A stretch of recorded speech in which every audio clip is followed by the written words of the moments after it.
Hello மக்களே, welcome to Delhi talks. Karthigai Deepam upcoming பார்த்தீங்கன்னா marriage shoot பண்ணியிருந்தாங்க ஒரு 3 to 4 days பேக்கு. நான் கூட இது நிஜமாவே கார்த்திகை தீபம் தானா இல்லை நியூவாக வரப்போகிறது தானா இல்லை ஆல்ரெடி முடிஞ்சு போன சீனுடைய பிக்சர் இப்போ ஷேர் ஆகியிருக்கா அப்படின்ற மாதிரி நிறைய டவுட்ஸு. பட் நான் கேட்ட வரைக்கும் இன்றைக்கி தான் ஷூட் போச்சு அப்படின்ற மாதிரி 3 days பேக் சொன்னாங்க. அதில் பார்த்தீங்கன்னா சாமுண்டீஸ்வரி இருக்காங்க, அப்புறம் அவங்க ஃபேமிலி மெம்பர்ஸ் எல்லாருமே இருக்காங்க. அது கம்ப்ளீட்டாக அது மேரேஜ் ஷூட் மாதிரி மேரேஜ் ஹாலில் கிராண்டாக நடக்கிற மாதிரி இருக்குது. பட் இப்போ தானே கார்த்திக்கும் ரேவதிக்கும் மேரேஜ் முடிஞ்சிச்சு, சடனாக யாருக்கு கல்யாணம் வரப்போகுது? சீரியஸ்லி எனக்கு அதை பற்றின ஒரு சின்ன ப்ரெடிக்ஷன் கூட இல்லவே இல்லை. அதனால நாளைக்கு அதை பற்றி ஷேர் பண்ணலாம் அப்படின்னு தான் வெயிட் பண்ணிட்டு இருந்தேன். பிகாஸ் சில வீடியோஸ்லாம் கூட கிடச்சிச்சு. ஸோ அந்த ஸ்னாப்லாம் இங்கே உங்களுக்காக ஷேர் பண்ணியிருக்கேன்.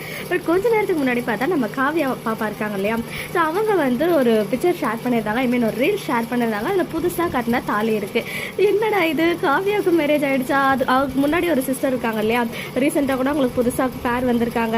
அவங்க கார்த்தியோட ஃப்ரெண்டாக இப்போ வேலைக்காரனாக வேலை செய்கிறாங்க இல்லையா, ஆக்ட் பண்ணிட்டு இருக்காங்க. ஸோ அவங்களுக்கும் அவங்க ஹீரோயினோட சிஸ்டருக்கும் தான் மேரேஜ் ஆக போகுது அப்படின்னு நினச்சிட்டு இருந்தேன். பட் இது அன்எக்ஸ்பெக்டட் ட்விஸ்ட்டாக இவங்க கழுத்தில் தாலி. ஸோ என்னவா இருக்கும்? இது சடனாக நடக்கிற மாதிரி தெரியல. பிளான் பண்ணி மேரேஜ் ஹாலில் ஃபேமிலி எல்லாம் கிராண்ட் காஸ்டியூமில் போயிட்டு ஏதோ ஒரு சம்பவம் நடக்குது. இல்லை இவங்க ஃப்ரெண்டு மேரேஜ்க்காக போயிட்டு அங்கே இவங்களுடைய டாட்டருக்கு மேரேஜ் பண்ணுற மாதிரி வைக்கிறாங்களா, இல்லை காவியா பாப்பா சும்மா தாலி எடுத்து கட்டிக்கிட்டு ரீல்ஸுக்கு மட்டும் யூஸ் பண்ணியிருக்காங்களா, அவங்க சிஸ்டருக்கு தான் மேரேஜ் ஆச்சா இப்படின்ற மாதிரி நிறைய இருக்குது. ஏன்னா சும்மா கூட இப்போலாம் தாலியை போட்டு ரீல்ஸ் பண்ணுறாங்க.